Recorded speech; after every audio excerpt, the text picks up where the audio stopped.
Assalamualaikum warahmatullahi wabarakatuh. Sejarah Bujuk Batu Ampar Pamekasan, Madura. Simak cerita selengkapnya. Tapi sebelum lanjut, untuk menyimak, mari bangun channel ini dengan mengklik tombol subscribe dan nyalakan lonceng notifikasinya sebagai sarana dakwah dan amal jariah buat kalian semua. Terima kasih.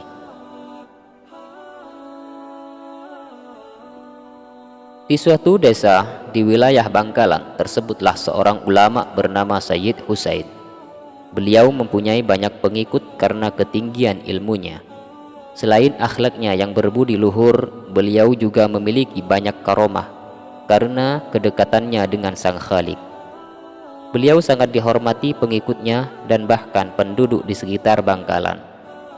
Namun, bukan berarti beliau terlepas dari orang yang membencinya, lantaran iri hati akan kedudukan beliau di mata masyarakat saat itu. Hingga suatu hari salah seorang dari mereka yang iri itu berniat mencelakai dan menghancurkan kedudukan Sayyid Husain. Orang tersebut merekayasa berita bahwa Sayyid Husain bersama pengikutnya telah merencanakan pemberontakan dan ingin menggulingkan kekuasaan Raja Bangkalan. Tentu saja berita tersebut pada akhirnya sampai ke telinga sang raja. Mendengar berita itu, raja gelisah dan khawatir, dan tanpa pikir panjang lagi, sang raja mengutus panglima perang bersama sejumlah pasukannya menuju kediaman Sayyid Husain.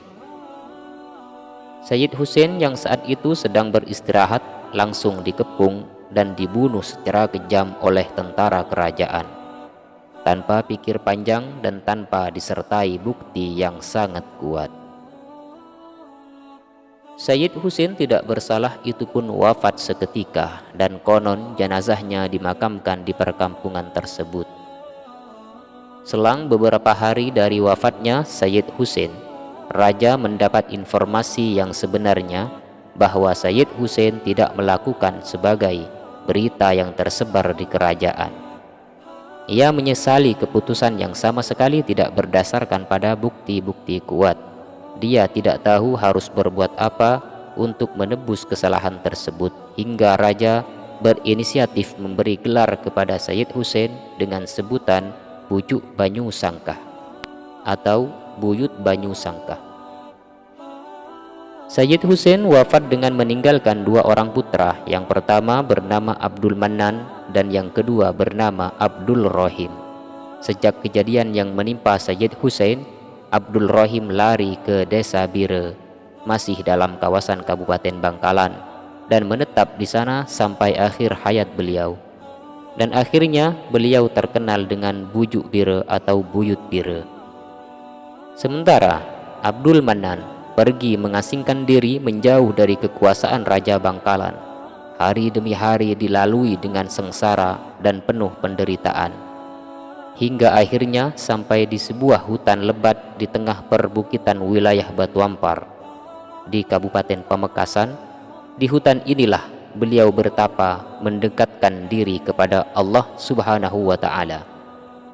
Pertapaan ini beliau lakukan di bawah pohon kosambi atau kesambi selama 41 tahun, sebelum akhirnya ditemukan seorang anak seorang perempuan yang sedang mencari kayu di hutan.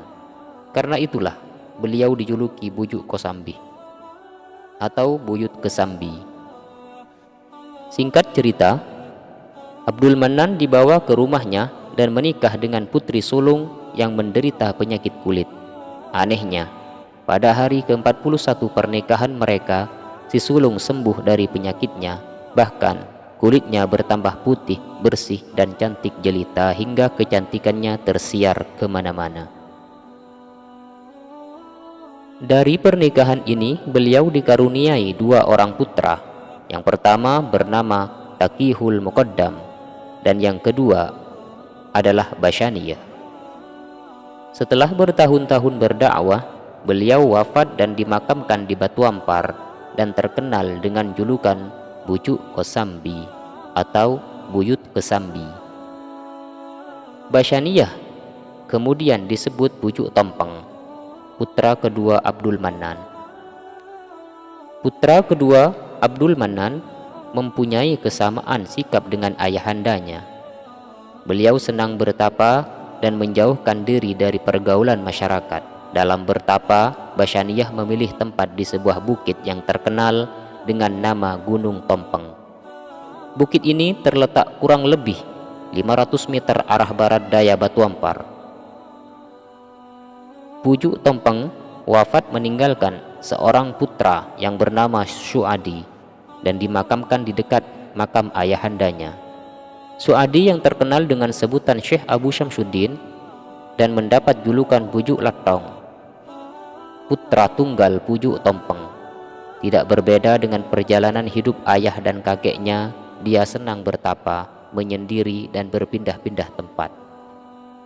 Salah satu tempat pertapaan beliau adalah di sebuah hutan di dekat kampung Aing Nyono, yaitu sebuah bukit yang terletak di kampung Aing Nyono yang menjadi tempat pertapaan Syekh Syamsuddin. Hingga saat ini dapat dilihat kejadian alam yang aneh berupa sumber air yang mengalir ke atas bukit pertapaan.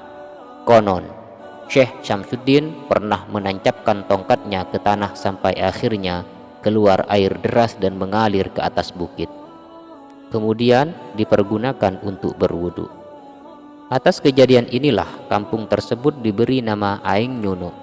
Aing Nyono dalam bahasa Madura berarti air yang mengalir ke atas. Asal-usul Pujuk Latong yang disandangkan kepada beliau ialah karena karomah beliau berupa keluarnya sinar atau keluar cahaya dari dada beliau. Apabila sinar itu dilihat oleh orang yang berdosa dan belum bertaubat, maka orang tersebut akan pingsan dan tewas. Untuk menutupi karomah itu, beliau menutupi dadanya dengan latong atau kotoran sapi. Ada kisah lain yang menyebutkan bahwa seorang yang berjuluk Pujuk Zarabe yang suka berbuat jahat berniat menghabisi beliau. Ketika akan membunuh Syekh Abu Syamsuddin, saat Pujuk Zarabe dan anak buahnya mencabut senjata, mendadak senjata itu lenyap dan tinggal kerangkanya saja. Setelah mengaku kalah dan memohon agar senjatanya dikembalikan, Syekh Syamsuddin menunjukkan letak senjata tersebut yang berada dalam latong atau berada dalam kotoran sapi. Pujuk Latong wafat dengan meninggalkan 3 orang putra, yaitu Syekh Husin dan Syekh Lukman dan Syekh Syamsuddin. Syekh Husin sebagaimana para pendahulu lainnya senang menjalani laku tirakat. Beliau ini terkenal akan kecerdasan pikirannya serta hafal dan fasih kitab Ihya Ulumuddin Imam Ghazali. Masa pertamaan Syekh Husin tidak selama sebagaimana para pendahulunya. Akibat perkembangan zaman, tempat tinggal beliau dan daerah sekitar telah menjadi ramai oleh para pendatang. Beliau pun banyak bergaul dan mendidik masyarakat tentang ilmu agama. Syekh Husin adalah keturunan terakhir Sayyid Husain yang mempunyai kegemaran bertapa dan menjalankan laku tirakat keturunan sesudahnya.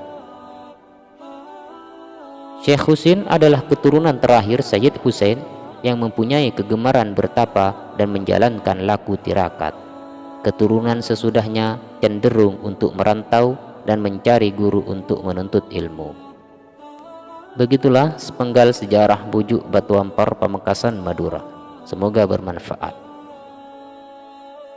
Assalamualaikum warahmatullahi wabarakatuh.